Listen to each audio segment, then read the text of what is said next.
O provérbio chinês diz o seguinte: você não pode impedir que os pássaros da tristeza voem sobre sua cabeça, mas pode sim impedir que façam um ninho no seu cabelo.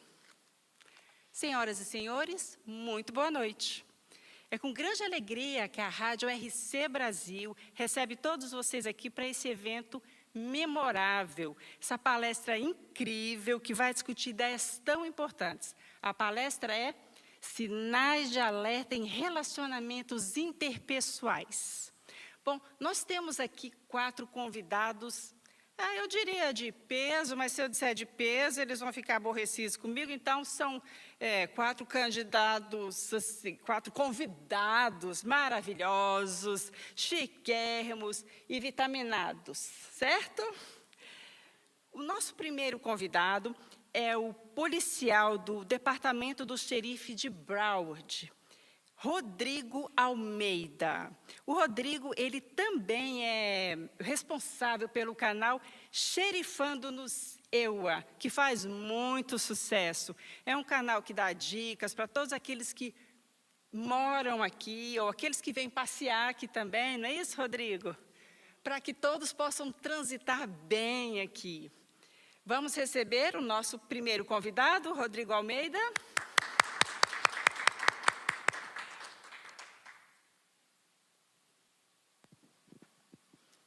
Você tem um microfone, por gentileza, a plateia toda sua. Tá bom. Para quem não me conhece, eu sou Rodrigo Almeida, sou policial aqui no sul da Flórida há 6 anos. Infelizmente, tenho que lidar com esse tipo de situação de violência doméstica praticamente diariamente. E foi, inclusive, o intuito de eu criar o meu canal no Instagram foi justamente por causa disso. Tem muito brasileiro aqui no sul da Flórida e a ideia foi dada justamente para uma vítima de violência doméstica. E no momento inicial eu não pensei muito em criar, porque eu não mexo muito com mídia social. Mas quando aconteceu de novo eu falei, pô, se eu tivesse de repente feito alguma coisa, poderia ter feito a diferença. Então eu criei o canal Xerifando-nos EUA, onde eu coloco muita informação para a comunidade brasileira, focado na violência doméstica e também respondo perguntas de outros assuntos que interessam a população. Mas, vamos lá, violência doméstica, muita gente não sabe, mas ela não é um crime em si, né? Ele é uma adição a crimes que já existem, como battery e assault, que seria assalto. Battery, no caso aqui nos Estados Unidos, é quando é algo físico, e assault pode ser verbal, porque a violência doméstica ela não é só quando alguém bate em alguém ou algo físico, ela também são insultos, são o jeito que você trata a sua família. Então isso também é considerado violência doméstica e, pelo menos no estado da Flórida, essa adição dá poder para a polícia a tomar certas atitudes que às vezes a gente não poderia tomar se fosse um caso mais simples. Então um exemplo seria, às vezes, vizinhos chamam, escutam que está acontecendo algum tipo de violência. Em muitos casos, a esposa ou o marido tem medo de falar por qualquer que seja a situação. E o vizinho ligando, a gente chega lá, a gente tem uma autoridade para entrar em contato, para ter certeza que aquelas pessoas estão em condições boas. Então, fico muito feliz que o meu canal começou a fazer bastante diferença. Tive a oportunidade de conhecer muitas pessoas e ajudar muitas pessoas. Então, é basicamente isso.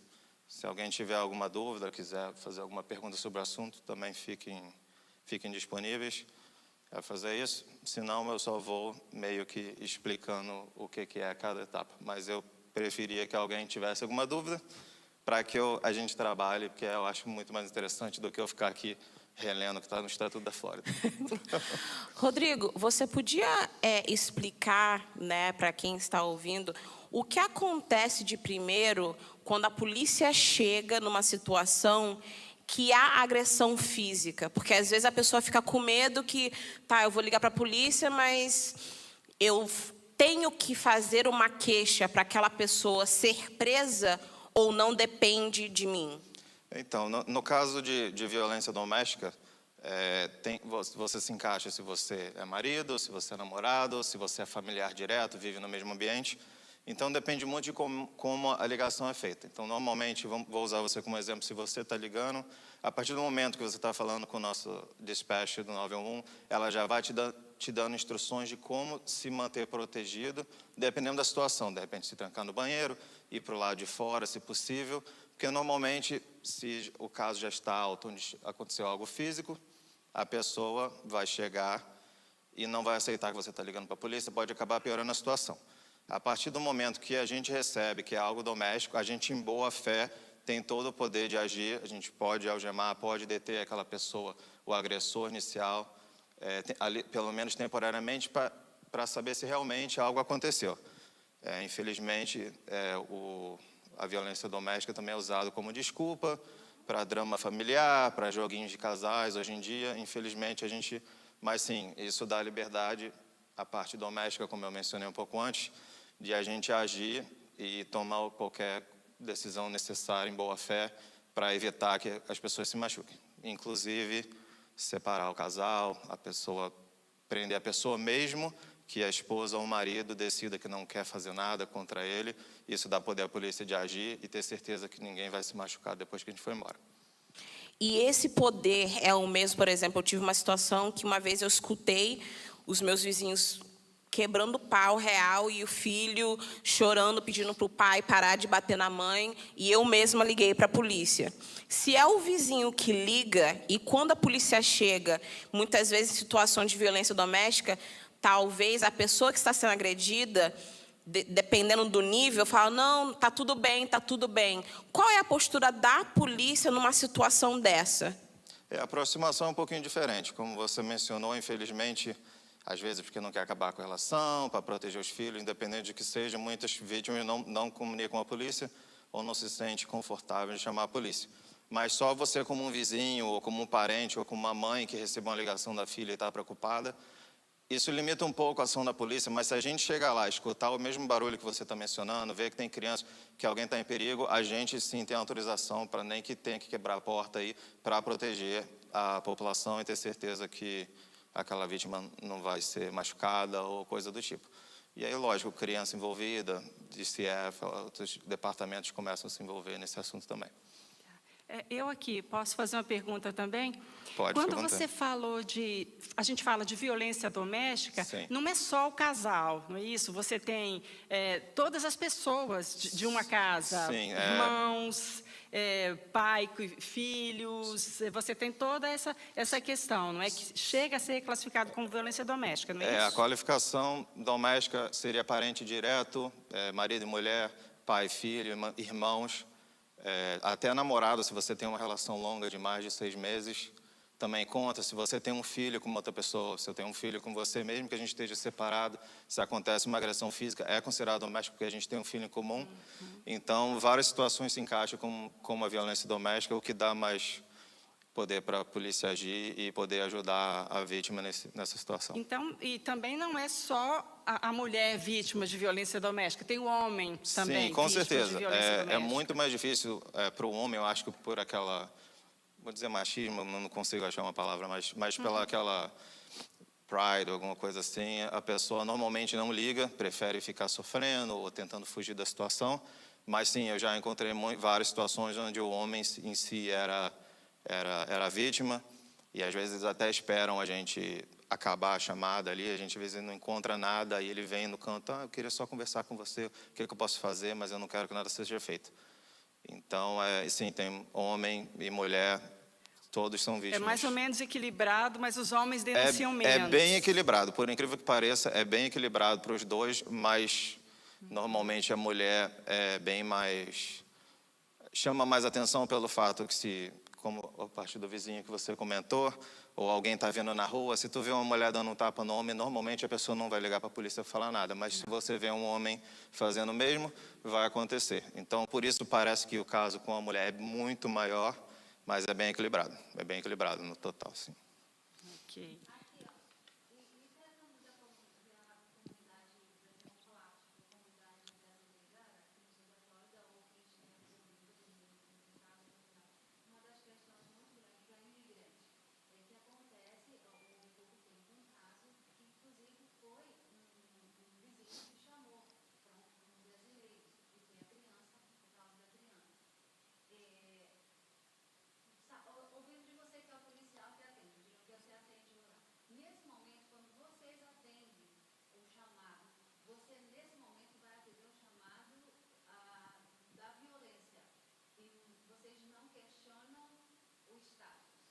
É muito bom que você comentou sobre isso. A Constituição protege qualquer pessoa que vive nos Estados Unidos, independente do estado imigratório. Então, se você não tem problema nenhum chamar a polícia, jamais o policial vai chegar e perguntar o seu status imigratório para se ele for ajudar. Inclusive, na Flórida, é proibido você perguntar o status imigratório da pessoa.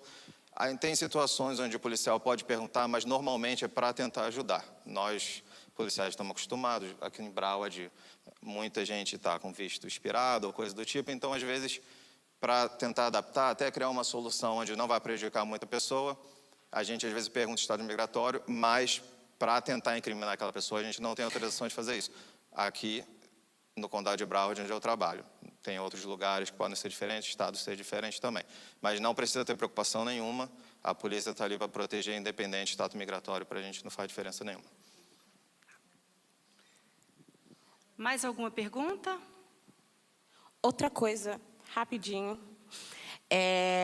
Muitas vezes a pessoa que está sendo agredida, né, por todo o fato psicológico, ainda se preocupa com o próximo, que é o agressor. Sim. Então, na mesma linha de perguntas que ela fez, eu entendo que a pessoa que está fazendo a queixa não interessa o status imigratório. Se o caso ir para frente, o status imigratório do agressor vai ser questionado pela polícia? Não pela polícia. O nosso trabalho a gente vai prender. Pode ser que isso prejudique ele caso ele esteja num processo de legalização, porque é um crime onde o país considera muito ruim, então provavelmente vai prejudicar, talvez ele não consiga se legalizar, ou até com relação à corte, envolver o ICE ou coisa do tipo. Com relação à polícia, não. A gente não tem nenhum envolvimento, a não ser que a pessoa já seja procurada pela imigração. Então, normalmente, quando a gente chegar, a pessoa vai mostrar para a gente. Então, aí a gente, sim, tem a obrigação de ligar para a imigração para notificar que a gente tem custódia daquela pessoa. Mas, caso ela não seja procurada, não tem nenhum sentido, a gente não tem nada a ver com a parte migratória. Aqui na Flórida, em outros estados, eu não sei como funciona. Então, a pessoa não precisa ficar com medo, então. Não. Inclusive, é o foco em vários vídeos. Eu tento mostrar, não precisa ter medo. Eu sei que era normal. Demorou um bocado para receber a minha documentação também tinha medo, também escutei todo o folclore que é passado para as pessoas que acabam de chegar aqui e tento informar para poder as pessoas viverem mais tranquilamente aqui no país. Conclusão, então não fica no recorde da pessoa que queira ser legalizado. Se você é vítima, não, você não vai ter nada que vai te prejudicar. Inclusive, hoje em dia, o país... para poder explicar melhor, o país ele dá assistência, que muitas vítimas também casam com americanos ou com próprios brasileiros que já estão legalizados, e essas pessoas, infelizmente, acabam usando isso para manter o relacionamento abusivo. E hoje em dia o país dá assistência em tudo que é precisar de terapia, e inclusive na legalização, para essa pessoa não se sentir presa a ter que ficar naquele relacionamento somente para receber os documentos. Ok, muito bom. Mais alguma pergunta?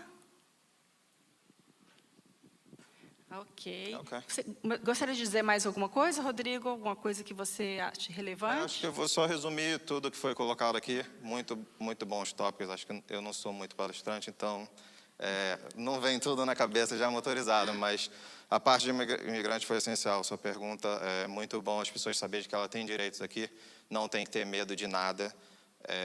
Desde que você faça as coisas certas, inclusive com o próximo ano que está vindo aí, tem muito folclore vindo junto também, mas desde que vocês estejam fazendo as coisas certas, não estejam cometendo crime, não tem nenhum motivo para ter medo de viver aqui e realizar o sonho americano. Ótimo, muito obrigada, Rodrigo. Vamos agradecer Rodrigo Almeida. E, por gentileza, sigam o Rodrigo Almeida no Instagram, no Xerifando no Zewa. Lá tem lições preciosíssimas. Eu tenho certeza que vai ser de uma grande ajuda para todos nós. Tem sido, não é mesmo, Rodrigo? Está fazendo sucesso. É o nosso mais novo... Espero que eu esteja ajudando, que o foco é só ajudar o pessoal. Celebridade. Bom, nós agora vamos ouvir a nossa Larissa Salvador, ela é advogada, ela é empresária e ela é uma das mais famosas e requisitadas apresentadoras da Rádio RC Brasil. Com vocês, Larissa Salvador, a chiquérrima Larissa Salvador. Uau, né? Que apresentação, hein, minha filha? Não, Thank isso you. é porque eu ainda nem comentei, gente, que ela está lançando um e-book amanhã, mas ela vai dar detalhes sobre isso. Bom, deixa eu marcar aqui que eu gosto de ser bem certinha com o meu tempo. Muito obrigada pela apresentação. Eu sou a doutora Larissa Salvador, sou advogada de imigração, licenciada aqui no estado da Flórida. Doutora, por que você fala que você é licenciada no estado da Flórida? É porque aqui nos Estados Unidos, quando você se torna advogado, depende do estado que você está, né, para você ter a sua licença. Mas pelo fato de eu atuar na área de imigração, eu atuo em todos os Estados Unidos e também ajudo pessoas que estão no Brasil a virem para os Estados Unidos. Então, até mesmo o que a Cris estava mencionando, o e-book que a gente está lançando amanhã fala justamente sobre categorias de vistos para você migrar legalmente para os Estados Unidos. Mas o assunto de hoje é um assunto extremamente especial para mim, até mesmo por conta da minha própria experiência. E se eu soubesse de várias coisas que eu sei hoje, provavelmente eu não teria passado por algumas das situações que eu passei durante o meu próprio processo de legalização. Eu moro aqui nos Estados Unidos há 23 anos. E durante esse meu tempo aqui, eu passei mais de 10 anos indocumentada. E quando eu tinha 23 anos de idade, eu casei com meu namorado, a gente já estava junto há um tempo. E a gente, eu acho que já estava casados por 3 meses, quando tudo começou a mudar, né? Porque às vezes você fala assim, poxa, mas aquela pessoa já não estava dando sinais. Às vezes ela não dá antes de você casar. Às vezes você não está prestando atenção no que está acontecendo, que está apaixonado. Ou às vezes a pessoa realmente é aquele narcisista, psicopata, que é brilhante, ou ela é brilhante, em realmente não somente fazer você se apaixonar, mas todas as pessoas ao seu redor também acham aquela pessoa maravilhosa.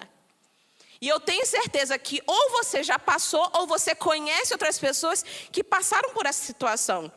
Que quando veio à tona que aquela pessoa passava por uma situação de violência doméstica, você pensou, talvez você não verbalizou. Gente, mas ele parecia tão gente boa. Ou então, nossa, ela parecia tão legal, ela parecia ser uma pessoa tão equilibrada. Gente, a violência doméstica... Nós estamos chegando ao fim, vocês estão gostando? Muito.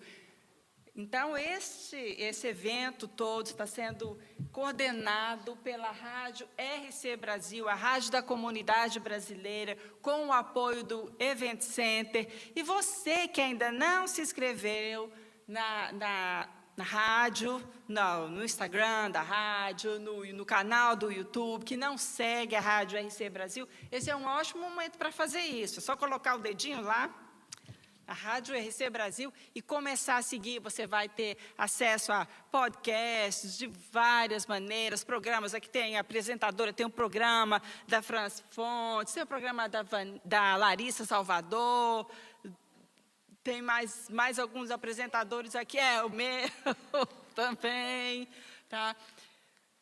Então, vocês vão ter muita coisa para ver, são muitas histórias interessantes, são muitas reconstruções, são muitas histórias de reconstrução, de gente que passou pelo que passou e está seguindo, de alguma maneira está conseguindo chegar do outro lado, com a graça de Deus e com esforço próprio também.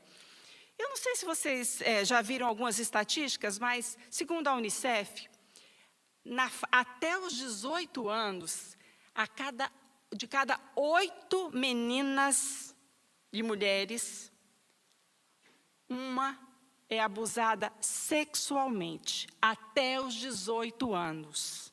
Olha o absurdo dessa estatística. E nós estamos falando de abuso sexual, porque nós temos, né, o físico, que pode ser sexual ou físico, de outras maneiras, o emocional, temos o espiritual, o eclesiástico ou espiritual, temos o mental também, e temos o social e o financeiro também.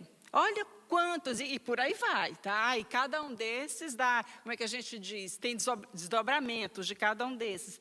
Então, é um infinito número de tipos de abuso. Então, se você é vítima de qualquer um deles, procure ajuda. E aqui, olha só, para vocês terem uma ideia da estatística, nós temos 4 palestrantes aqui, tirando o Rodrigo, que não se manifestou, né? Não é vítima de abuso em casa não, né, Rodrigo? Não, graças a Deus eu dei sorte. Tirando o Rodrigo, olha as meninas, todas elas já passaram por situações. Olha o número ali. 75%, é isso, meu bem? Estou fazendo a conta certa, porque aqui é matemática, eu para cá, e não tem mais, só sei contar dinheiro, viu, gente? 75% de pessoas que já sofreram algum tipo de abuso. Então, o número é espantoso, é muito maior do que a gente consegue imaginar. Como disse a doutora Vanessa, a alma dói no corpo. Então, vamos parar de deixar o outro nos machucar. É a nossa vez de reagir, é a nossa vez de partir para a nossa própria reconstrução. Vocês já se inscreveram no canal, todos que estão aqui? Todos inscritos? Muito bom. Pastor Francisco, é a sua vez de nos despedir, de orar por nós, de nos abençoar. Vocês gostaram? Então vamos agradecer ao Luciano, coordenador, o Márcio Luciano, coordenador da rádio, e o pastor Francisco, do The Event Center. Olha aqui o Luciano, olha o livro dele, viu, gente? Também está para ser vendido, também tem todas as plataformas, chama-se Pais Ausentes. Tá? É um livro premiadíssimo, muito bom. Então, todos aqueles que têm interesse em adquirir, está inclusive aqui, tá? Se você está aqui, ao vivo, tem uma ótima oportunidade. Pastor Francisco, por favor. Obrigado, Cristiane. É um prazer poder ter você conduzindo. E é muito bom poder a gente ouvir, aprender de assuntos tão relativos como vocês expuseram. Meus parabéns. Como pastor, eu preciso das 4. Tá? 4 pessoas em funções diferentes. Rodrigo, a polícia já me socorreu muito. Larissa, como os advogados já me ajudaram. Doutora Naider, esse nome é complicado, né? Mas tá bom. Tá bom. Depois você acerta com seu pai, tá? Como é importante o conselheiro para a sociedade. Doutora Vanessa, como é bom saber que Deus é o dono de toda essa energia que nos carrega e nos criou capacitados para recarregarmos. Obrigado por ter vindo, a cada um de vocês, porque quando vocês executam o trabalho na sociedade, o nosso fica um pouquinho mais fácil. E eu sempre digo, até disse ao xerife Tony uma vez, eu disse, eu agradeço vocês porque nós vivemos num país que nós chamamos a polícia e em 3 minutos acontece. E nós viemos de um país que quando você chama a polícia pode não acontecer, de vir. Então, obrigado pelo bom trabalho, tanto da polícia, dos advogados, dos conselheiros e dos doutores ligados à área sangue, saúde, alimentação. Nós vivemos de uma sociedade que ela é abusiva. Nós vivemos no meio de abusos todos os dias. Acho que não existe um pastor que não é abusado. Que isso, pastor? Abusado psicologicamente, financeiramente, emocionalmente e espiritualmente. Aí a gente olha em todos esses aspectos e a gente está hoje pastoreando e cuidando porque a gente quer e crê numa sociedade melhor. A gente crê numa sociedade melhor. A gente crê numa família melhor. A gente crê que podemos ensinar as pessoas a viver bem aqui na terra e ainda herdar a salvação e viver para sempre com Deus nos céus. E esse é o desejo. Obrigado a vocês, obrigado a cada um que veio. Então, Luciano, obrigado, meu filho, pelo trabalho que está sendo realizado na rádio. E a igreja que aqui está também agradece a sua presença. Tá? Que Deus te abençoe. São informações que um dia você possa usar para alguém. Lembre-se que quando as pessoas caminham próximo ao abismo, qualquer coisa pode empurrá-las. Mas o nosso papel é segurá-las e dizer com uma palavra, há uma saída. Foi lindo o que vocês falaram. O melhor motorista é aquele que estuda e pratica. Vocês tiveram a prática. E então é muito bom saber que quem foi de uma forma ou outra abusada tem esperança. E Deus é a nossa esperança maior. Amém. Pai, eu te agradeço, Senhor, por esse momento tão especial, aonde ouvimos os teus filhos nos dar orientações, testemunhos de superação, porque o Senhor é o nosso Deus que cuida da nossa vida. E nós entendemos, ó Pai, que o Senhor tem interesse de abençoar cada vida que vai ouvir, que está ouvindo, que vai ter conselho, Senhor, através dos profissionais e através da rádio. Eu ministro agora a tua bênção sobre cada um deles, ó Pai, e peço, no nome de Jesus, que o Senhor abençoe, use e capacite a cada um, em nome de Jesus. Amém, amém. Contigo. Quer um café? Então tem um café, pastor? Tem um Ah, café. que beleza. Então, por gentileza, vamos ao café.